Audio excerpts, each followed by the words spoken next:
Hello जी, कैसे हैं आप सब। तो ये रहा मेरा सरप्राइज़ और इसके बारे में आपको आगे ब्लॉग में पता चलेगा। तो जय छठी मैया, कैसे हैं आप सब।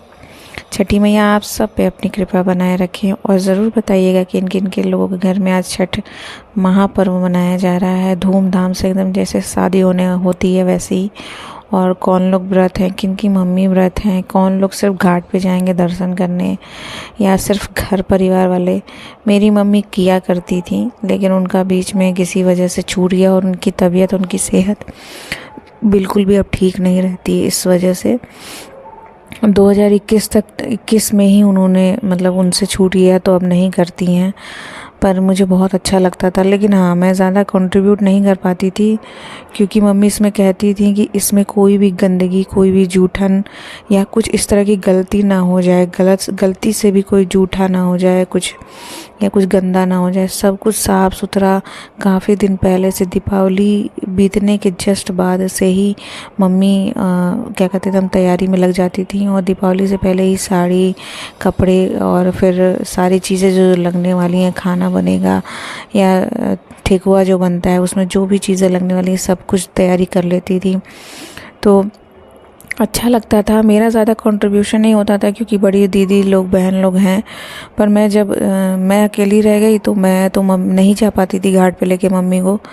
तो मैं छत के ऊपर ही मम्मी करती थी। मेरे रहते में मम्मी अकेले में 2 या 3 छठ उन्होंने किया है। फिर 2021 में कुछ हो गया था अनहोनी, उस वजह से भी, और मम्मी की तबीयत भी नहीं ठीक थी, रहती थी स्किन प्रॉब्लम वगैरह, फिर इंटरनल भी कुछ दवाइयाँ ववाइयाँ वो लेती थी। इस वजह से उन्होंने व्रत उनसे छूट गया, वो छोड़ा भी नहीं उन्होंने, वो छूट गया।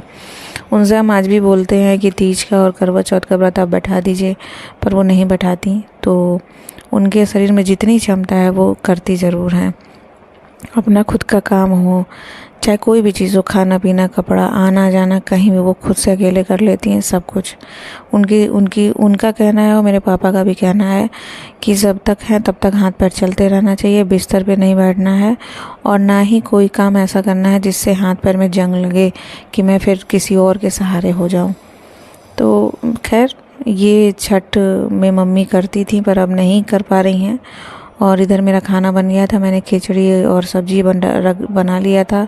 तो मैंने देखा कि छिपकली जो है ना वो पॉटी कर रखी है और थोड़ा सा तेल गिर गया था मुझसे। तो मैंने पहले क्या किया कि इधर छिपकली के सारे पॉटी और मकड़ी के जाले हटा दिए, इधर का साफ़ करके फिर मैंने तेल जो गिरा था उसको साफ़ किया और थोड़ा सा धूप वगैरह दिखाया। फिर डिब्बे वगैरह पे थोड़ा बहुत, नहीं है आप जब रेगुलर यूज़ करते हो तो हाथ के दाग रह जाते हैं, वो सब साफ़ किया मैंने। और फिर मैंने डिसाइड कर लिया था कि सब जल्दी जल्दी कर लूँगी, खा पी लूँगी, फिर मैं निकलूँगी छठ घाट के लिए शाम को। तो इस वजह से फिर मैंने जल्दी जल्दी ये सारे काम किए और उधर पतिदेव अपना झाड़ू कर रहे थे या काम कर रहे थे, मुझे नहीं पता। और तब तक मुझे नहीं पता था कि क्या कर रहे हैं, तो इनका फ़ोन बजा था शायद, ये गए नीचे और वो सरप्राइज़ गिफ्ट ले करके आए। और मैंने ये झालर उतार दिया है फिर से, इसमें कुछ और चीज़ें लगाने के लिए, शीशे वगैरह। फिर हम दोनों ने खाना खाया और मैं थोड़ा सा आराम करा। तो इनके पास जो फ़ोन आया था, भैया उसको एड्रेस नहीं पता था, वो एड्रेस बता रहे थे। तो मैंने कहा कि भैया चलो ठीक है, होगा कोई काम, कोई आ रहा होगा। तो काफ़ी लोगों को नहीं पता चल पाता है यहाँ पे, ऐसे बे टाइप का अजीब सा एड्रेस रहता है, जो आप एड्रेस दोगे वो लोकेशन लेता भी नहीं है। फिर हम लोगों ने चाय पिया और मेरा मन था चाय पीने का, तो फिर मैंने कहा यार कुछ खाने का मन कर रहा है। तो इन्होंने कहा कि जी क्या खाने का मन कर रहा है। मैंने कहा कि बाहर का तो नहीं खाने का मन कर रहा है, घर ही में बनाते हैं। तो फ़िलहाल मैंने इनसे कहा कि चाय बनाइए और पीजिए। और फिर मैंने चीकू को भी बुलाया, चीकू नहीं आई, बाद में आई। तो मैंने उनसे कहा कि भैया ज़रा इनको नमकीन दे दो मैडम को। तो वो बिस्तर पर जाके अपने बैठ गई थी क्योंकि अभी भी छठ की वजह से पूरा बम फट रहा है और वो एकदम डरी हुई है। सोफ़े के नीचे से निकलती है कुछ देर के लिए, खाती पीती है, घूमती है, फिर घुस जाती है। पॉटी सूसू भी है वो घर में ही कर रही है दीपावली के मतलब 15 अक्टूबर 14 अक्टूबर से ही, वो बाहर जा ही नहीं रही है। जब बहुत शांति हो रही है तब जा रही है या फिर सीधे रात में 12-1 बजे।